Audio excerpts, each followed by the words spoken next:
Yo, what's up, everybody, and welcome to episode 4 of the Intense Takes Inside My Mind. I'm not gonna lie to y'all, I was so thirsty to film today and record this episode. So much great basketball has been played over the past week.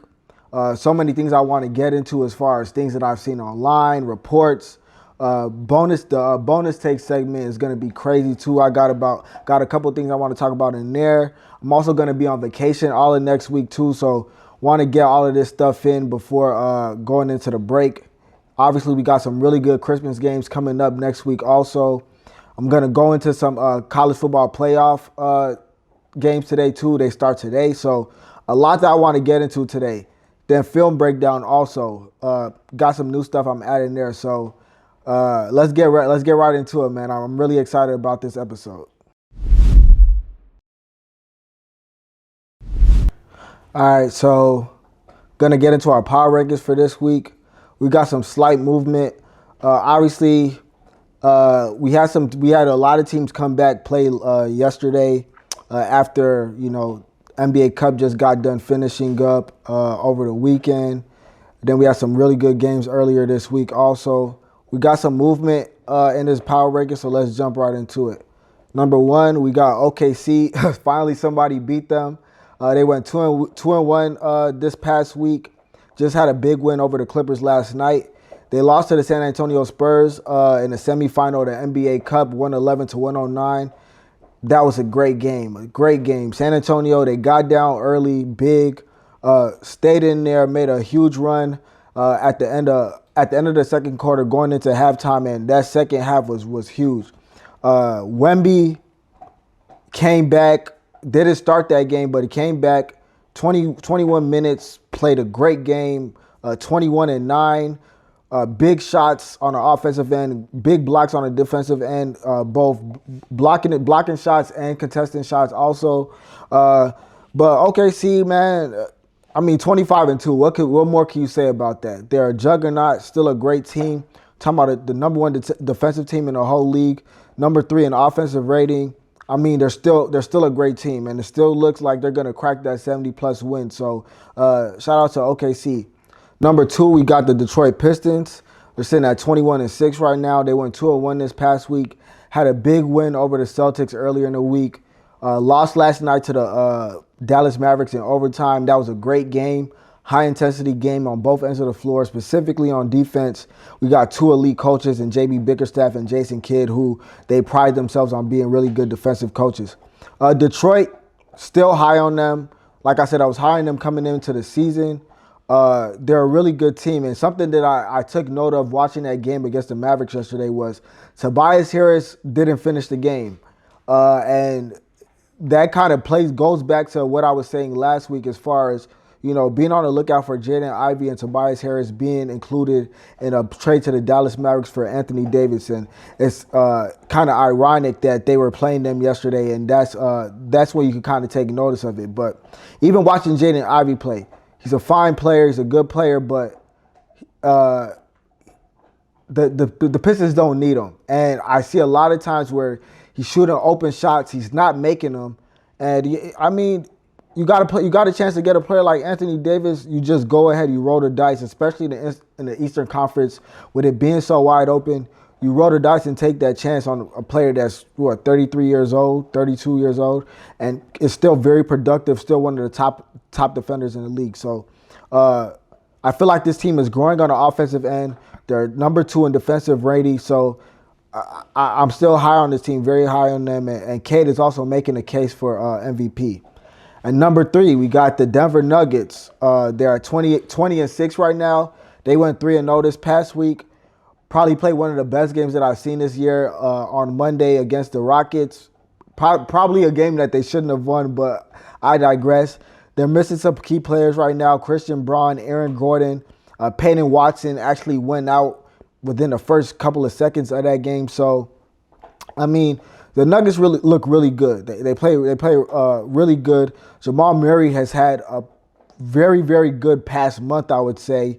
You got a player like Jokic. You got players like Jokic. You got players like Jamal Murray. They're still missing key players also. Sitting at 20-6 right now is good for this team. They got a top 2 offense. They're top 6 in defense. So they're a really good team. I like the Nuggets also, and they're one of those teams in the West, apart from Houston, apart from the Spurs, apart from even Minnesota, who I genuinely feel like could push OKC to the brink and beat them possibly. At number 4, the Spurs are back in our power rankings. They were out of our power rankings last week. They're back in there this week. Had a big week beating OKC, like I said, 111 to 109. They're sitting at 19-7 right now. They went 3-0 this last week. Don't count the NBA Cup final. It doesn't count against your record, but they lost to the Knicks in that final, obviously. Wemby is back now. He's on a minutes restriction, but, I mean, he's still impacting the game as if he's starting.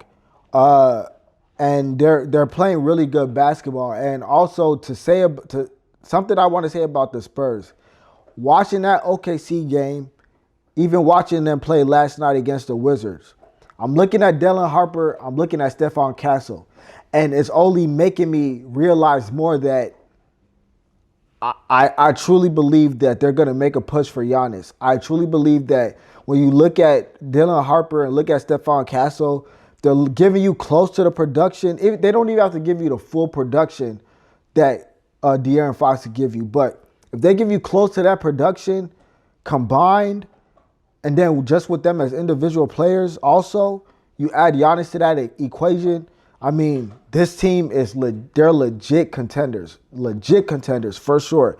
So I'm super high on the Spurs now. Coming into this year, I didn't know what to think of them that much.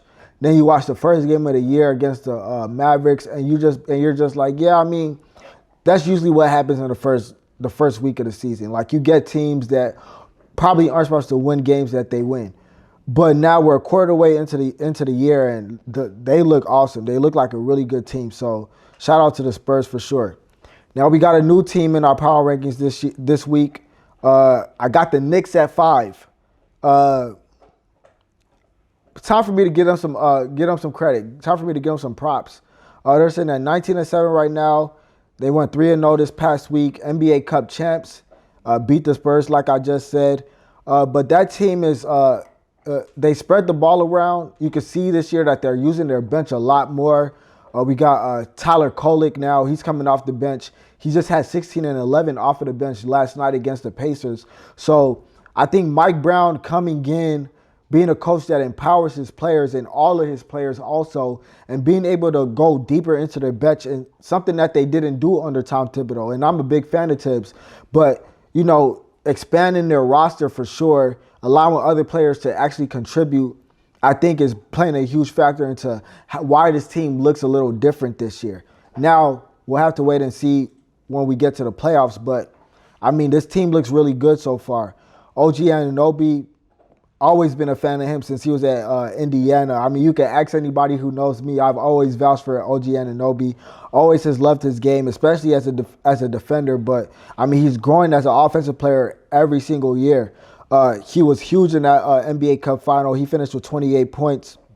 So, I think it's time I give the Knicks their respects and put them in my power rankings this year. Best games that I've seen, that I saw over the past week. Number 1, like I said, I got to go with that OKC versus Spurs game. I mean, that game was high intensity. And for me, when I'm looking at NBA games, I'm a guy that I love defense. I'm not a big fan of the 130, 125 type of games, unless they go into overtime or something like that. But right between that 100 to, 115, 113 range, that's the type of basketball that I love. I like high leverage moments where players can show who they are, whether it's on offense or whether it's on defense. Teams, I love to see how they operate, how they execute in high leverage moments also. And I feel like that game was just one of those games. Wemby, like I said, he came off of the bench that game, 22 points and 9 rebounds in 21 minutes. SGA finished with 29 and 5. Like I said, Wemby, he has great potential. I mean, when I say great potential, I mean like top player of all time potential. Obviously, you got to factor in MVPs and championships into that, but just pound for pound, player for player, he's 101. I mean, he's incredible. Uh, then we got Stephon Castle and Dylan Harper also. They played huge on the defensive end, huge with making shots.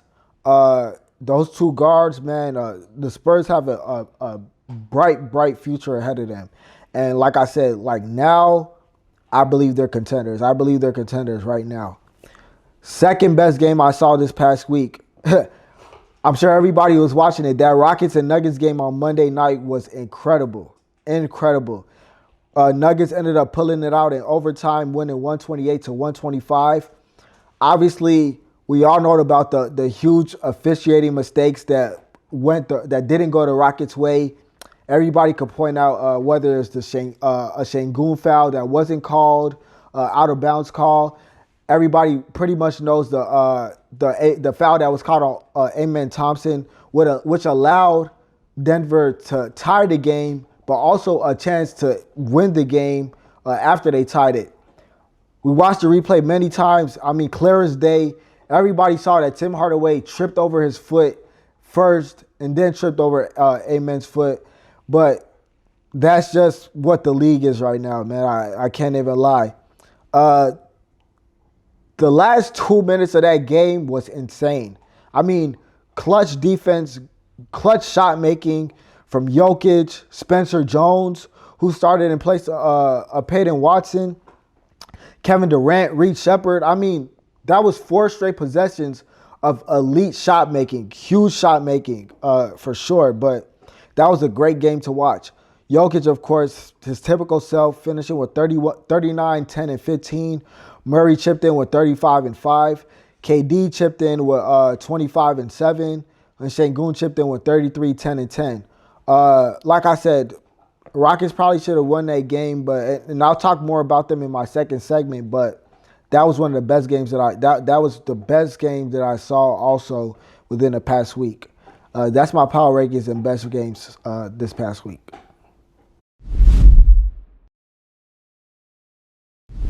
What's up? And let's get into segment 2 with our MVP rankings and potential trades. I didn't realize it, but I know after the first episode 2 and episode 3, missed MVP rankings, so we're going to go right back into it. Number 1, got to stick with SGA, averaging 32, 5, and 6. Best record in the league. Efficient as always, shooting 56% from the field.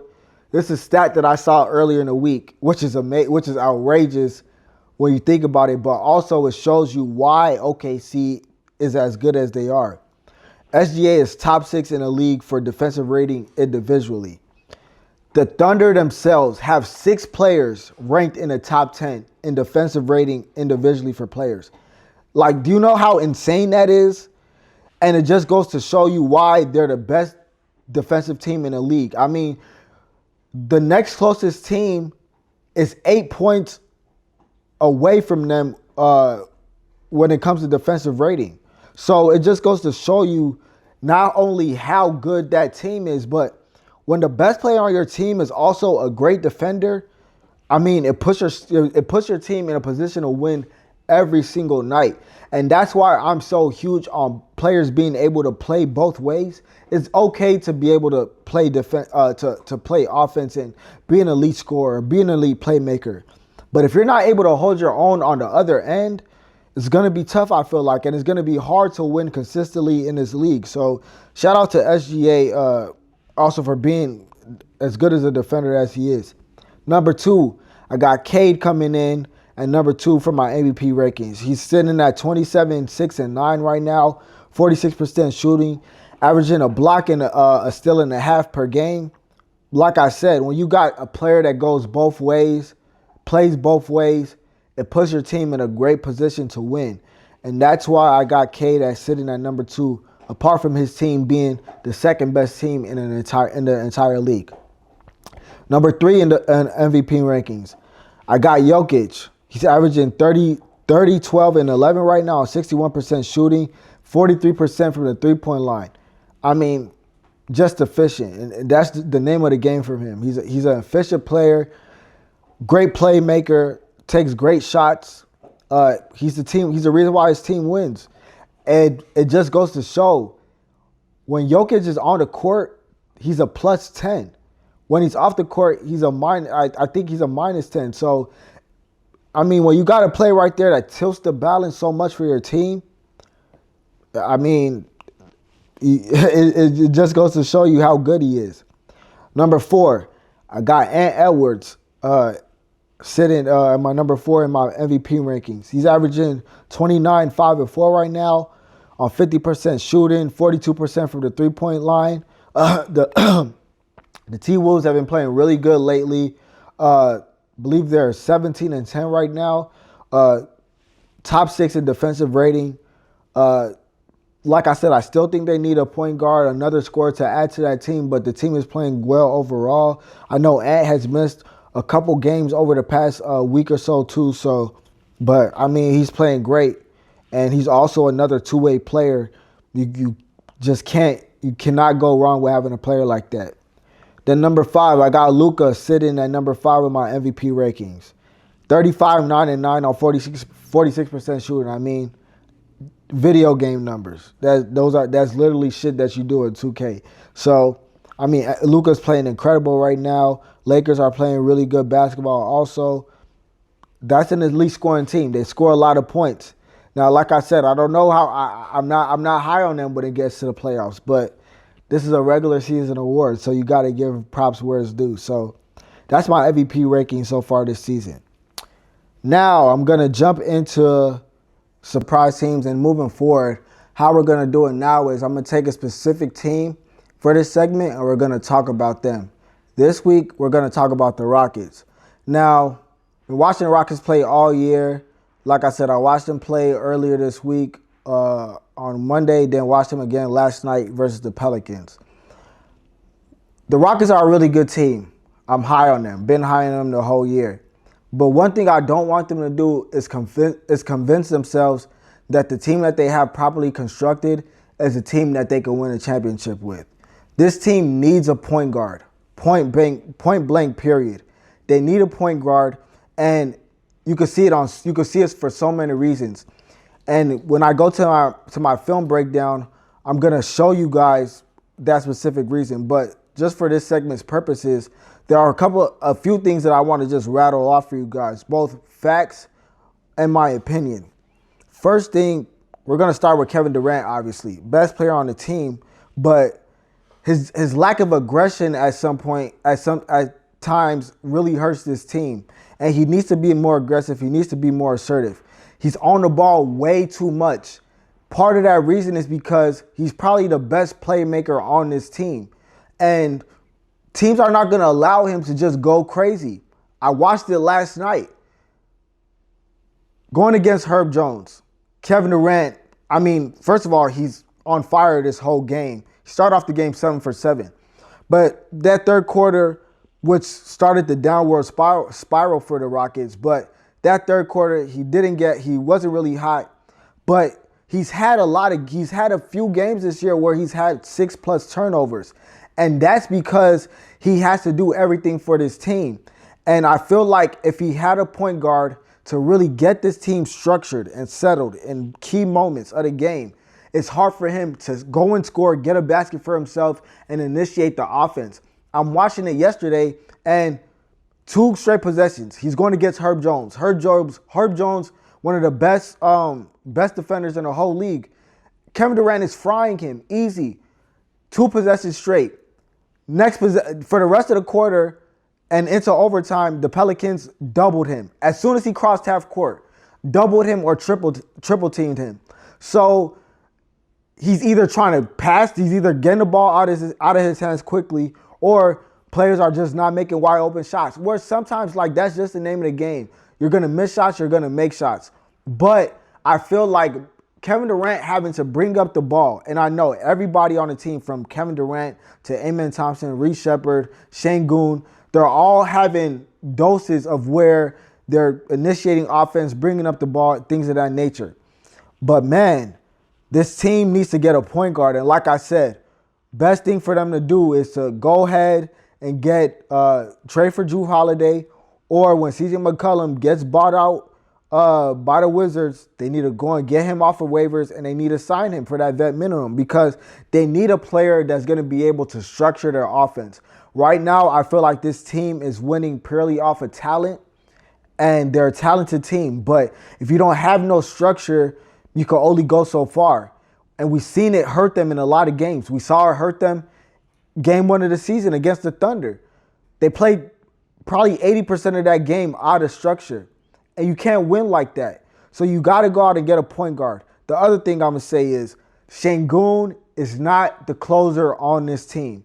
I love him. He's a great player, but he's not the closer. He needs to stop doubling up Kevin Durant in shot attempts. Let me rattle off a stat for you. Kevin Durant has only taken 20-plus shots in 3 games this year. Granted, Kevin Durant, he's never been a high-volume shot taker. That's not what he does. He prides himself on being efficient, getting shots where he could get them. I understand that. But, man, game 1 earlier this year against the Nuggets, Sengun took 27 shots. Kevin Durant took 14. Reed Shepard took 17 shots. You talk like these are the things I'm talking about. There's no reason why Reed Shepard should be taking more shots than Kevin Durant. Like that just doesn't make any sense. There's no reason why Sengun should be taking 10 more shots than Kevin Durant. And this is not an issue that, it's just been this year for Kevin Durant. I had the same issue with him when he played for the Suns. I saw way too often where Devin Booker was taking 10 more shots than he was. So he needs to get out of that. And this is not the reason why the Rockets traded for him. They traded for him because they needed a player to go to at the end of games. Saw another stat where Kevin Durant he's a 60% shooter in clutch moments. But would you know that he's only taken 20 field goal attempts in clutch moments this year? Sengun is taking 41. Amen Thompson is taking 30. That is insane. And there's no reason why that should be the case. So, like I said, the Rockets are a really good team, and they're playing good so far. They're still missing Dorian Finney-Smith. They're missing Tari Eason. Hopefully he comes back soon. But like I said, this team shouldn't convince themselves or, think to themselves that they're okay and they're going to be able to win a championship as constructed right now. This team needs a point guard. They need some type of structure. They need some type of structure. They need to be able to get Kevin Durant off the ball, get him pin downs on the elbows, curls coming off of screens. Like, he cannot continue to walk up the ball, especially in clutch moments, and teams just be able to throw 2 and 3 players at him. Him having to look at it from that part, because it's easier for a player to catch the ball at the wing or catch the ball at the elbow and be able to see the defense that way. Whereas using all of his dribbles coming up the court, teams throwing double teams at him, and he has to immediately pick up his dribble. And then it becomes a 3-on-2 or 3-on-4 or whatever it might be, 4-on-3. Like I said, basketball is a game of making shots and missing shots. That's fine. But this team needs a point guard. Hopefully they make that happen. I'm still high on the Rockets. I still believe in them. And yeah, even though they blew a 25-point lead last night, things like that just happen. Even to the Pelicans. I know the Pelicans have a bad record, but that team has talent on there. They have some talent on that team for sure. So when you're in the NBA, teams do that. Teams, they score a lot of points. Before you know it, leads vanish that quickly. So, like I said, I still believe in the Rockets. Still believe that they could beat OKC. And they haven't really beaten a lot of teams that have winning records so far. They're 0-5 against teams with winning records this year. 0-5 against the top teams in the league, who are OKC, the Pistons, the Nuggets, and the Spurs. But they should have won that OKC game if Kevin Durant hits a free throw. They should have won the Denver game also that they played on Monday. I watched the Pistons game too. That was a very close game. So, look, I believe in the Rockets. I think they could be a really good team for sure still. Next, we're going to get into the Spurs and Giannis. Now, I want to focus on this because I watched the Spurs play very closely, specifically over the past couple weeks I've been watching them play. And going off of that OKC game, then going off of yesterday's game, Dylan Harper scores 24, his career high. But I was only furthermore convinced that if this team lands Giannis, they are most definitely going to be up there when it comes to title contenders. De'Aaron Fox has become expendable because Stephon Castle and Dylan Harper have been playing so well this year. I truly believe that the Spurs are going to make a run for Giannis. Now, Giannis has been out for 2 weeks now. I believe he's going to be back within the next 2 to 3 weeks too. I anticipate around that time, or like I said, around the deadline, Giannis is gonna get traded. The teams that I want everybody to look out for, the Spurs and the Warriors. Those are the two teams that I'm looking at to potentially trade for Giannis. And when you get a top 2 player, top 3 player, it makes your championship chances that much greater. So, like I said, watching Dylan Harper and Stephon Castle play, it only gave me more confidence in the Spurs as a team, but also it gave me more confidence that trade potential for Giannis is definitely going to be there. So that's something I want everybody to be on the lookout for. It's something I'm definitely looking out for, but we'll see what happens. What's up, and welcome to segment 3 of Bonus Takes. Got a lot that I want to get into in this segment, so let's jump right into it. Number 1, we're going to do college football playoff. College football playoffs, they start this week, start today actually. Today we got Miami versus Texas A&M. We got Bama versus Oklahoma. We got Oregon versus James Madison, and then we got Ole Miss versus Tulane. I'm probably going to focus on UM versus Texas A&M and Bama versus OU. I anticipate that Oregon and Ole Miss are going to win today. Shout out to James Madison and Tulane. Great seasons for both of those teams, but Tulane played Ole Miss early this year and lost by 45. So I anticipate that happening again. Oregon, they're a national title contender to me, so I anticipate them taking care of business versus James Madison. Let's jump into this Miami versus Texas A&M game. This game is very intriguing to me. Texas A&M, Marcel Reed, great quarterback, good dual threat quarterback. Texas A&M, they have a great offense. Obviously, I think the one game that sticks out to everybody outside of that Notre Dame win earlier this year was that huge comeback that they had versus South Carolina. I mean, down 28, I believe, at halftime, and being able to come back and win that game was amazing to watch. Marcel Reed, like I said, great dual threat quarterback. We'll see. We'll see what happens with Texas A&M. I know a lot of people in the media are not high on them. They have a good offense. Defense could be shaky at times. And then you're going up against a Miami team that's really good. They also beat Notre Dame earlier this year by 3 points. But they have a elite defensive front, elite defense all around. But that defensive front that they have has NFL players all over it. Miami, and then, there goes Carson Beck, who has a lot of experience against ranked opponents and big games overall. So that's going to be a very intriguing game, a huge game to look at. If I had to pick a team, I'm probably going to go with Miami. I think Miami, like I said, that defense is incredible. Carson Beck, he's shown that he could be a good quarterback. He's a good college quarterback. So I think Miami is going to be able to pull it out for sure. Next, we're going to go to Bama versus OU. These two teams, they played earlier in the year already. OU was able to beat them in Tuscaloosa. Close game. Bama pretty much outplayed them that whole game when you look at yards.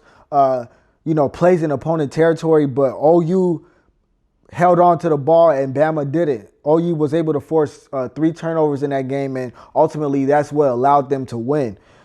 The thing about Oklahoma is that they don't have a good offense. That defense is very elite, though, and when you match that up with a Bama offense that has not been playing good towards the end of this year, I think a lot of people will lean on the side of picking Oklahoma. This game is a toss-up for me for sure, but man, it's so tough because it's really strength against strength, right? And really a strength against weakness. OU, like I said, incredible defense. Bama's offense has not been playing that good towards the end of this year. I'm probably going to pick OU for this game. I think OU is going to pull it out again. It's always hard to beat a team when you face them a second time. But like I said, if I had to count on one specific unit in this game, I'm probably going to go with Oklahoma. Second part of this segment, I'm going to go into NFL takes. NFL season has been very exciting this year. We got a lot of new teams at the top.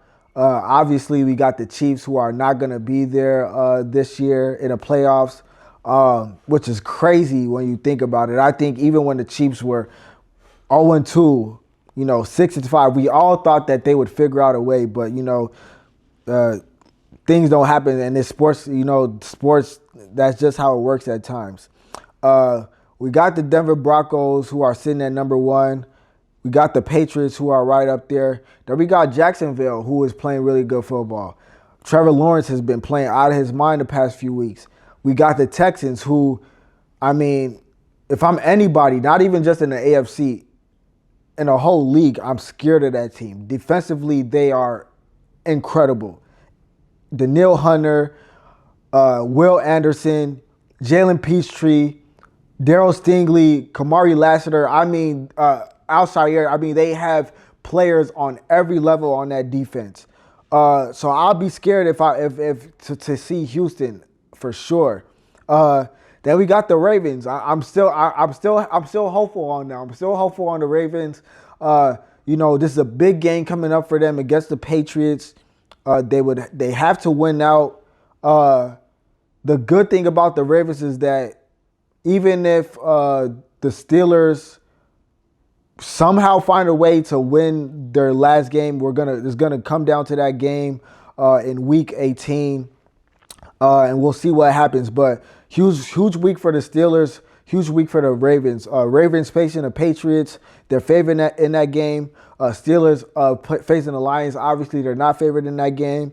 We'll see what happens, but Ravens defense looks like it's coming around. I was a little bit more encouraged by that win against the Bengals. Lamar looked a little bit better in that game, but we'll just have to see what happens. Bears. The Bears are playing solid football right now. We'll see what happens. Big game tomorrow against the Packers. Gonna face Detroit again. So you got two divisional games that you probably have to win if you want to cement yourself in that playoff picture. You have to at least win one of those games for sure, because you got the 49ers lurking behind you too. And then the Lions, like I said, they still have a chance to get in. Right now they're on the outside looking in, but we'll see. But the Bears, they look like a solid team so far, playing pretty good. Don't have a lot of big wins against good teams, but when you look at that game against the Eagles, you look at a team that has potential for sure. And then the Eagles, I'm high on them. I've seen a lot of crazy discourse about this team, about Jalen Hurts in particular. I saw something crazy from Colin Cowherd. Not really a huge fan of that guy at all, but he said some craziness about a couple of days ago saying he doesn't trust Jalen Hurts or Nick Sirianni in big spots. Look, man, I don't know too much about Sirianni. The one thing I will say is that I can give him a benefit of a doubt. He's made the playoffs all 4 years that he's been a head coach. It's not like the first year he was a head coach. He didn't have a good roster. They still found a way to make the playoffs that year. But to say Jalen Hurts, you don't trust him in a big spot is just asinine. I think that's just stupidity. You're talking about a guy that outplayed possibly the second greatest quarterback of all time in 2 Super Bowls. First Super Bowl, he could have won MVP and he lost. Second Super Bowl, he dominated. Efficient every level. So I'm high on the Eagles. I believe in them. I think that offense, it probably won't be what it was last year, but I think it will be good enough. And that defense is elite. So I think the Eagles are high. If I had to pick, I would still take them to come out of the NFC. If I had to pick in the AFC, I would probably, I don't know, man. I'm not gonna lie to you. I'm probably gonna lean towards the Texans, and I feel like if the Ravens get in, that they could win also. Let me go over to this MVP conversation in the NFL, because I've seen some craziness, and you've seen it probably over the past 3 years with a player in particular, and that's Josh Allen. Don't get me wrong. Josh Allen is an elite player, great player, but they truly treat him like a Make-A-Wish kid in the NFL. When his team loses, it's everybody else's fault. When they win, it's all him. I mean, it's actually insanity. And to think that this guy's just catapulted into the MVP conversation or at the top of anybody's MVP leaderboard is just crazy. Look at Matthew Stafford. Look at what he just threw for 450 last night without one of his top weapons, without his top red zone weapon in Devontae Adams. But it's just crazy to see why and how people treat Josh Allen as if he's just incredible player that could do no wrong. He's had some terrible games this year. Terrible games. He just had one recent memory against the Texans 2 or 3 weeks ago. So he had a terrible game against the Dolphins. Had a terrible game against the Falcons. Josh Allen is a great player, like I said, but they treat this guy as if he could do no wrong. And the NFL really does itself an injustice when it does that. When you push players on everybody, they did it to us last year where Lamar was robbed out of an MVP. He was literally robbed out of an MVP. I mean, historic numbers on every level. When you think about passing, touchdown to interception ratio, passing yards, rushing, broke the rushing record last year and ran for 900 yards. I mean, and then to give it to Josh Allen because there's this stigma that he doesn't have enough around him. Well, let me tell you what Josh Allen has around him. He has 2 top 10 tight ends in Dawson Knox and Dalton Kincaid. He has a top 3 running back in James Cook. He has a top 5 O-line. He has a great left tackle in Dawkins.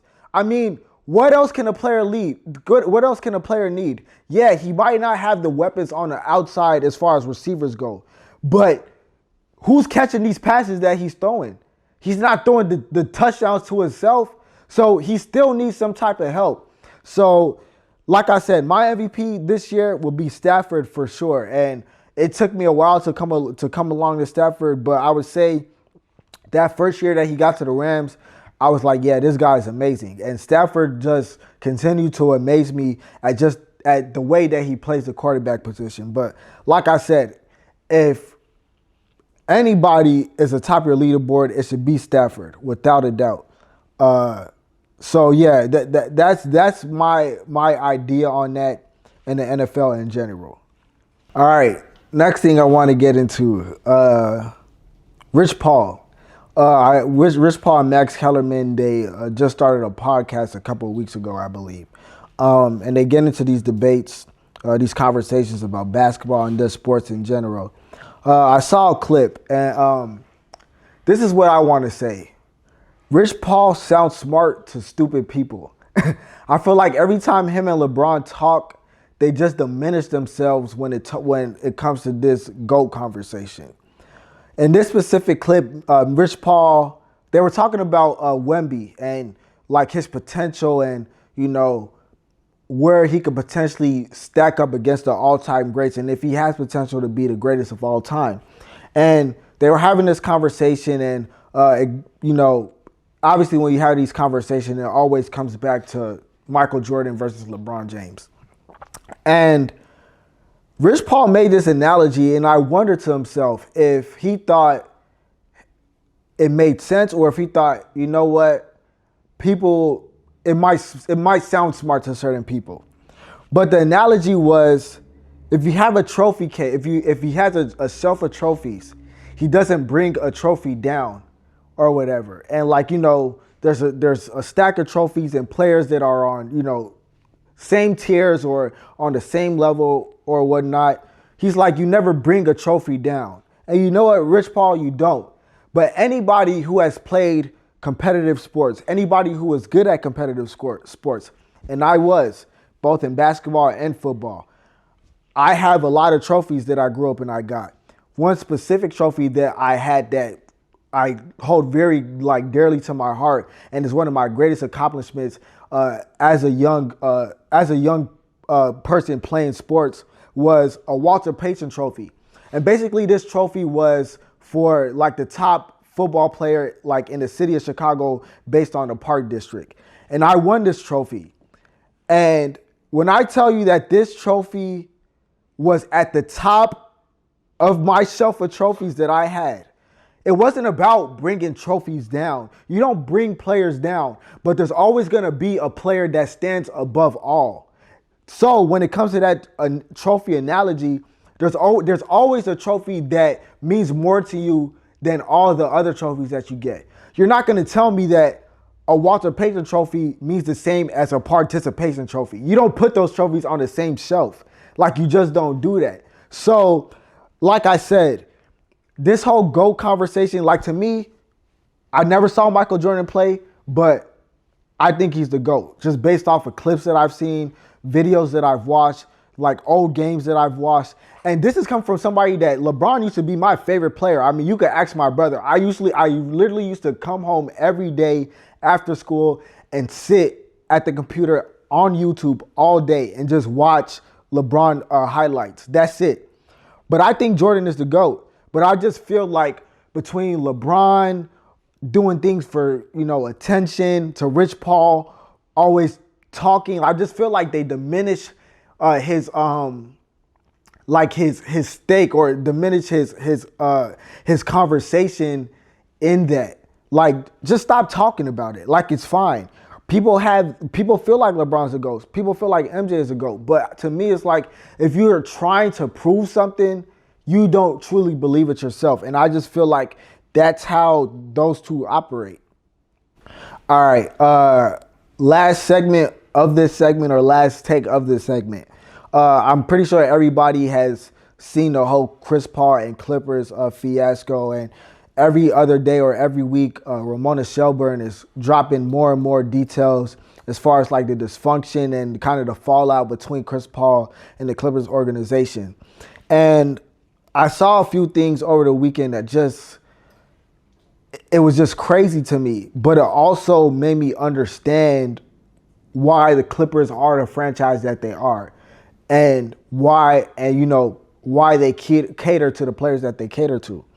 But I saw a report, obviously Chris Paul trying to make amends, and he had Brook Lopez and trying to get his spot back on the team, and ultimately Loris Frank and the Clippers front office not allowing him to have that conversation with Tyronn Lue to be able to get back in the good graces of the organization and the coaching staff. But the thing that stuck out to me was this, being Chris Paul trying to, do some team building, invited the team to his Halloween party. Most of the players didn't show up. But there was another thing that really stuck out to me, and that was the fact that even now, Chris Paul and Kawhi Leonard keep in touch. And Chris Paul hasn't been on that team for maybe 3 weeks to a month now. But what I saw was Kawhi Leonard and Brook Lopez were the only people who had Chris Paul's back on that team. And then I started to think about it. The people that he was at odds with, James Harden, who hasn't won anything and is the face of being a choke artist in the biggest moments in the NBA. Lawrence Frank, what has Lawrence Frank done but just have the richest owner in the sport at his disposal. But where's he put that money into? I don't know, maybe signing players like fucking Bradley Beal, who's a losing player. And then Tyronn Lue, who, like I said it last week, I'm a fan of Tyronn Lue. But let's be real, Tyronn Lue, you coach LeBron. That does a lot for your career. So those are the three people that are against Chris Paul. And the two players that are with Chris Paul are two players that are champions, in Kawhi Leonard and Brook Lopez. And that just told me everything that I needed to know about that situation and about the Clippers organization. Brook Lopez, Kawhi Leonard, two-time champion, two different franchises, 2 times final MVP. Brook Lopez, big part to the Bucks winning their first title. Those are two players that know how to win. They know what it takes. They know what it takes. They know the discipline that it comes with. They know what a championship team and roster looks like. They know that players and coaches have to be held accountable. Like, they know this stuff. And then you're bringing a player like Chris Paul, who, to me, honestly, right after LeBron, I feel like Chris Paul of this generation, or really within the past 10 years, Chris Paul is the second biggest needle mover right after LeBron, to me. Every team Chris Paul has gone to has become better. From the Clippers to the Suns to the Thunder to the Rockets. All those teams became better. We're talking about Chris Paul to the Clippers. They became title contenders. And I believe they would have won the title if Chris Paul and Blake Griffin weren't injured every fucking playoff run. But then we go from Chris Paul to the Rockets. And immediately the Rockets went to the Western Conference Finals. And also I believe the Rockets would have went to the finals if Chris Paul didn't blow out his hamstring. So, and then we go from Chris Paul to the Suns.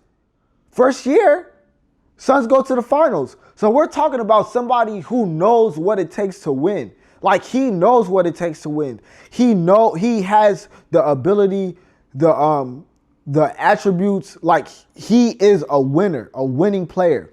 So for me, it's like, man, it just goes to show you why a franchise like the Clippers are what they are. They're a team that's 6-21 right now, even with all the talent on their team. But because you cater to players like James Harden, who he's a choke artist, you could depend. Like, I say this all the time. People ask me, or I always pose this question to people, like, who would you take, James Harden or Jimmy Butler? And to me, that's an easy answer, Jimmy Butler, because Jimmy Butler comes up in the biggest moments. Who are you going to take in the playoffs, Jimmy Butler or James Harden? Easy. Who has a better resume? Jimmy Butler. You're talking about a team, you're talking about a player who has taken less talented teams to the finals and has performed at the highest level. So when you cater to players like James Harden, your franchise is probably going to be mediocre. Your franchise is probably going to be just built off expectations due to talent, but never going to live up to those expectations, because when you have a player like that who doesn't show up in the biggest moments, who shrinks, who turns the ball over, who doesn't want to shoot, who shoots inefficiently, that's what's going to happen. And I think of it the same way. That's the same way I think about Donovan Mitchell. I tell everybody, you're not going to win with a player like Donovan Mitchell, a high volume scorer who's inefficient most of the time and is a mediocre defender at best. You're not going to go anywhere with a team with a player like that being the number one option on your team. That's why I said last year, when they got off to that hot start, I said the Cavs could win 80 games if they want. They're not coming out of the East. They're not winning a championship, because when that type of player is your number one, you can only go so far. And now look at the Cavs. It was so funny. A friend of mine asked me, what's wrong with the Cavs? What's going on with them? I was like, nothing's going on with them. They have a good year, and you force yourself to believe that the coach is the reason why. I remember, the last year that JB Bickerstaff was there, there were reports coming out about like him and Donovan Mitchell not seeing eye to eye and everything like that. And I always say this. To me, there's probably only 3 to 5 players in the NBA that legit have cause to get coaches fired. There are not a lot of players in the NBA like that. Donovan Mitchell he should not be given that much power to have a say-so in whether a coach gets fired or not. Because now look at J.B. Bickerstaff. He has the second best team in the entire league. He took a team last year that won 14 games and went to the playoffs the next year and won 30 more games. So I look at a lot of this stuff. A lot of this shit in the NBA is this is a player-driven league. A player-driven league. So you cannot pick and choose when you blame players and when you blame coaches. If it's a player-driven league, then when things don't go wrong, you blame those players. That's how I look at things. But I just feel like I said, the Clippers fiasco all around is just a whole dumpster fire and all. But I mean, the team is 6-21, so I guess it lines up.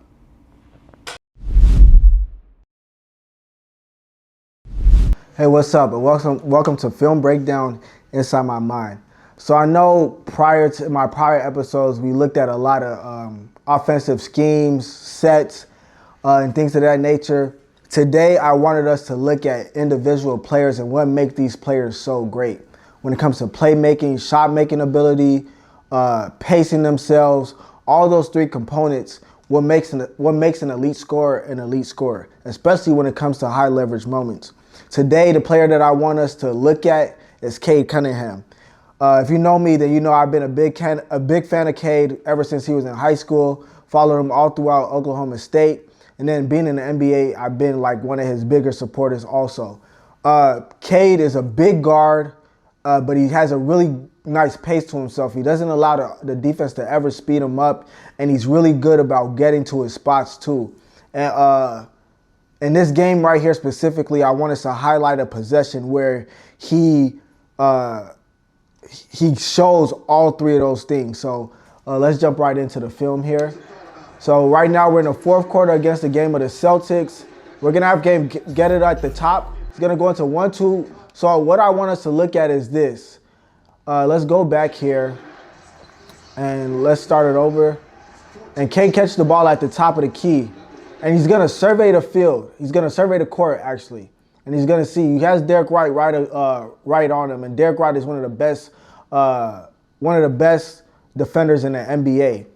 And Cade is going to survey the court. And as Cade is surveying the court, he sees defense is pretty spread out. He has that one-on-one opportunity. 10 seconds left on the shot clock. He could go and figure out what move he wants to make.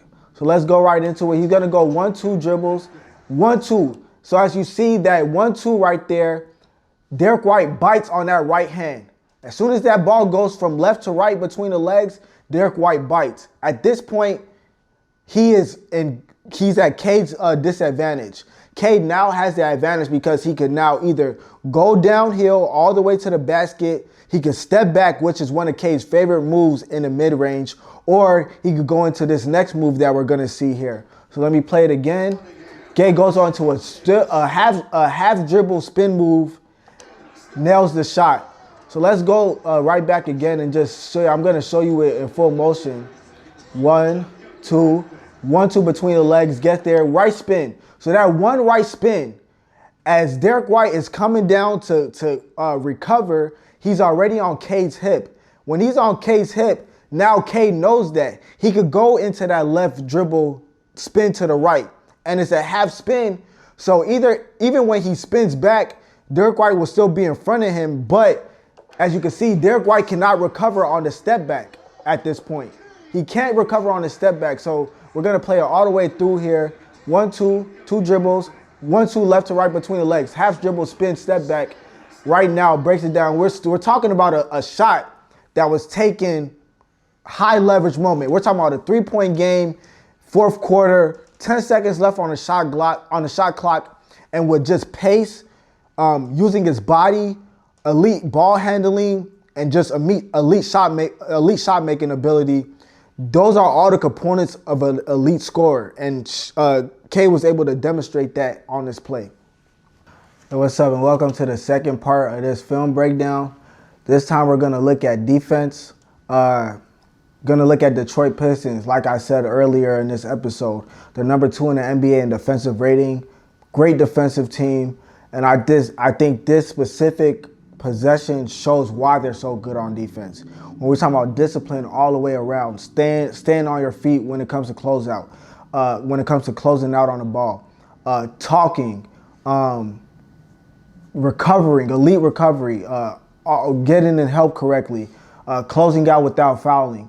All those things. They played great defense from the beginning of the shot clock all the way up until the end, picking up 94 feet. All those things were demonstrated on this specific play, and it's where I want to show it. So let's get right into it.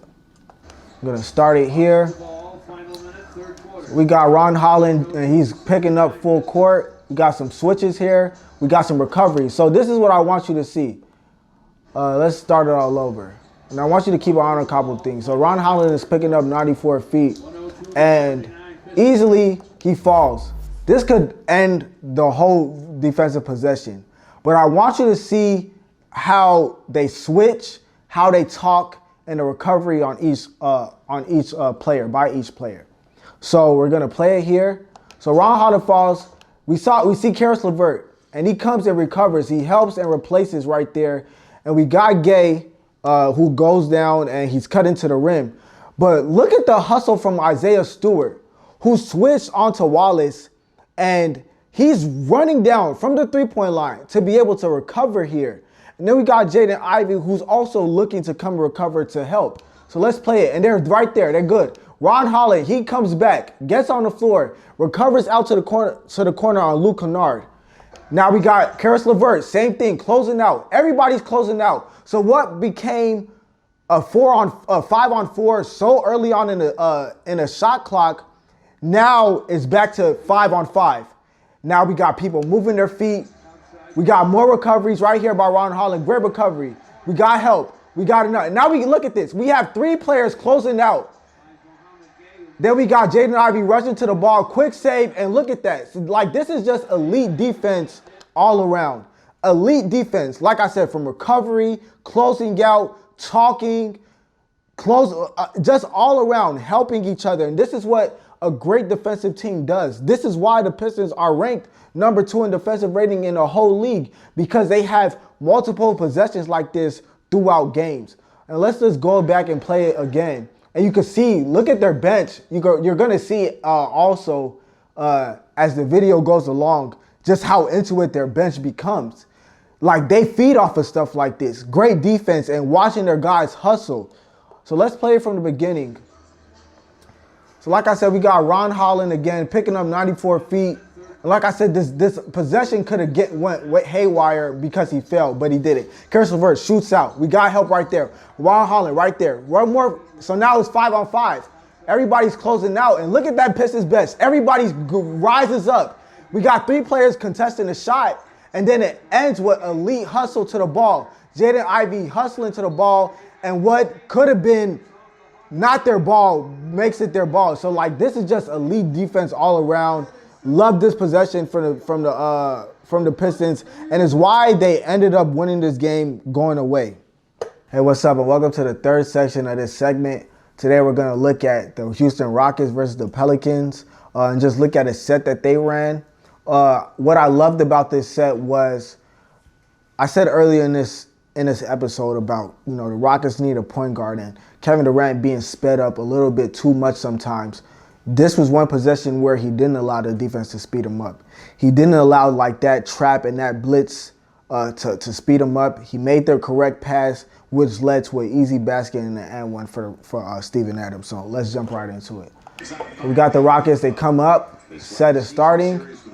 So we got Okogie here, going to come up and set a screen, and Poole is going to just hedge out hard. And that's what's going to happen. And like I said, what you're seeing here in the first quarter happened pretty much the whole game. And that's the Pelicans just trapping KD at any chance that they got as soon as he crossed half court. And as you can see, this play specifically kind of gives you a picture as to what he was facing all game. And it was, it's amazing how he ended up shooting 12 of 15 and had 32 points, and he actually started 7-7 in this game also. So it's just amazing. But like I said, Okogie comes, he sets the screen. What he's gonna do is he's gonna set the screen and he's gonna shoot right out. He's gonna shoot right to the wing, as Poole's gonna stay there and trap Kevin Durant. And KD's just gonna take his time. And I think one thing that KD does is he allows the defense to speed him up in the sense that the moment he feels like he sees an opening that's not really there, he takes it. In this instance, he took his time. So we're going to play it, and we're going to get Missy. He's going to go, and he's going to shoot out to recover, and he's going to replace for Jordan Poole, and he's going to take Josh Okogie on the wing.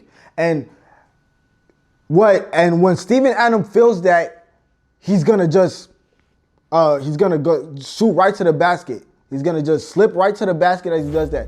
And Josh Okogie has a nice pocket pass here.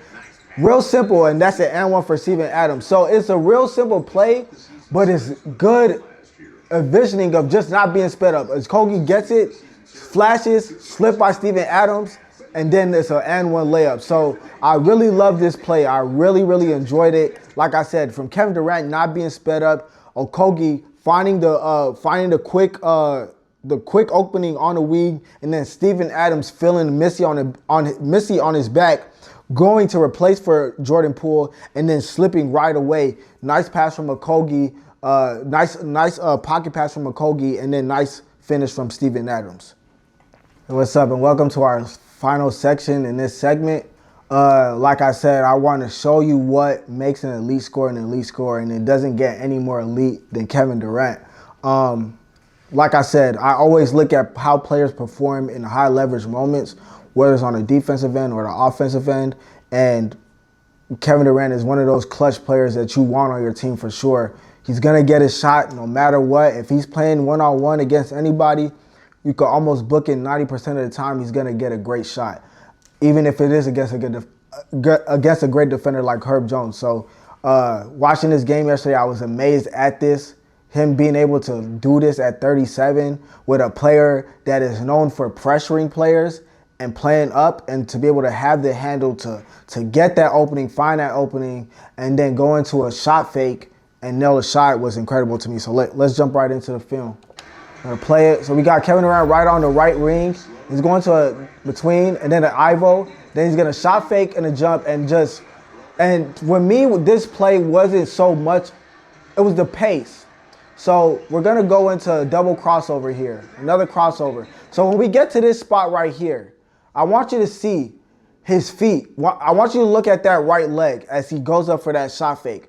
Look at where he starts with his right leg, and as he shoots, look at where he lands. That right leg goes right back set. So now both feet are facing the basket, and it's the pace that he plays with. It's the calmness that he plays with. It's the way that he's able to have himself under control in a moment like that just goes to show you the type of scorer that he truly is. To be able to go into a double crossover, take a couple more dribbles into the lane, you got a defender on your back, go into a shot fake with your right leg damn near going out of bounds, but then being able to set your feet, have them both squared up facing the rim, and go into your patent fadeaway and nail the shot. It's incredible. It's a great shot. So let's just watch it all the way through here, and he's going to walk him down. He doesn't have a double coming to him. He's going into a double crossover. He's going to take one dribble right there, shot fake right into a pull-up. And it's incredible basketball. It's incredible basketball from an incredible player, all-time great. But even at this age, he's still one of the best to do it in the league right now. So it's one of the best moves that I've seen all year, especially last night. But like I said, if you want to be an elite scorer, if you want to be an elite player, if you want to be great at your craft, Cade, Kevin, even LeBron to some extent, like elite scorers like that, Devin Booker, like SGA, look at those type of players who they go at their own pace. They don't allow the defense to speed them up. They have great handles. They know where their spots is before you know it. And they're able to get there, and they know how they're going to get there. And when they get to those spots, they know how they're going to get the best shot. Look at those players, and it's going to help you become a better player yourself and a better scorer.